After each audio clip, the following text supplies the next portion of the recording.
নমস্কার বন্ধুরা। সবাই ভালো আছো, ভালো থেকো। আমি মোটামুটি ভালোই আছি। বাঙালির কাছে এখন একটি জনপ্রিয় ট্যুরিস্ট ডেস্টিনেশন হচ্ছে নর্থ সিকিম। প্রাকৃতিক সৌন্দর্যে ভরপুর এই নর্থ সিকিম। নর্থ সিকিম যাওয়ার সময় দেখতে পাবেন রাস্তার ধারে অসংখ্য সুন্দর সুন্দর ওয়াটারফলস আর প্রকৃতির নানা সুন্দর নানা ধরনের নানা জিনিস।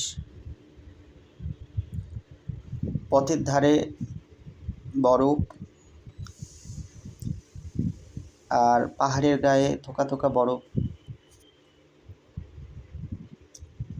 আমার তো যেন মনে হয় যেন লাদাখের কোনো রাস্তায় এসছি।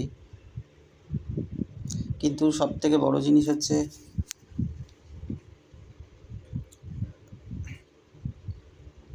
লাচুং হয়ে গুরুদুম্বা লেক যাওয়ার কথা ছিল, কিন্তু যেতে পারিনি।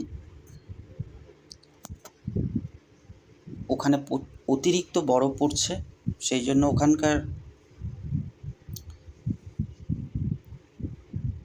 বিএসএফ পুলিশরা অ্যালাউ করছে না। তাই জন্য গ্যাংটক থেকে 15 মাইল একটা জায়গা ভিউ পয়েন্ট আছে, খুব সুন্দর, সেটা দেখাচ্ছি আপনাদের। দেখুন, এত সুন্দর লাগবে। আমি তো প্রথমবার বরফ দেখছি। আমি তো মানে কী যে আনন্দ হচ্ছে সেটা বোঝাতে পারছি না। আর এই যে প্রকৃতির যে সৃষ্টি, আর এই যে পাহাড়ের গায়ে যে বরফ পড়া, দেখুন এই বরফটা আমি হাতে নিয়েছি, যখন ফেলছি এত আনন্দ হচ্ছে, মানে বোঝাতে পারছি না। দেখুন, কিন্তু একটা জিনিস আমার খুব ভালো লাগলো, ওখানে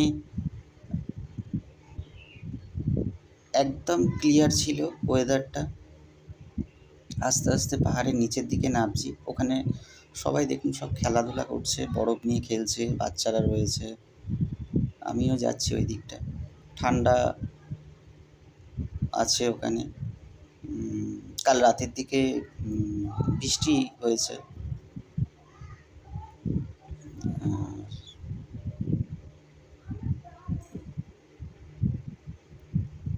দেখুন, আপনারাও গ্যাংটক থেকে 15 মাইল একটা প্লেস রয়েছে, সেখানে আপনারা আসতে পারেন, সেখানে একটু হল করতে পারেন, এই দৃশ্যগুলো দেখবেন। রাস্তা খুবই ভালো। তাহলে বন্ধুরা, আমিও আনন্দ করি, তোমরাও দেখো।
বন্ধুরা দেখো, এই আমার সাথে গেছিলে, বরফে পাগল হয়ে গেছে। প্রথমবার তো, আমার মনে হচ্ছে এখানে বরফের ঘর করে ফেলবে। হাতের প্রচুর ঠান্ডা লেগেছে। চলো বন্ধুরা, প্লিজ লাইক সাবস্ক্রাইব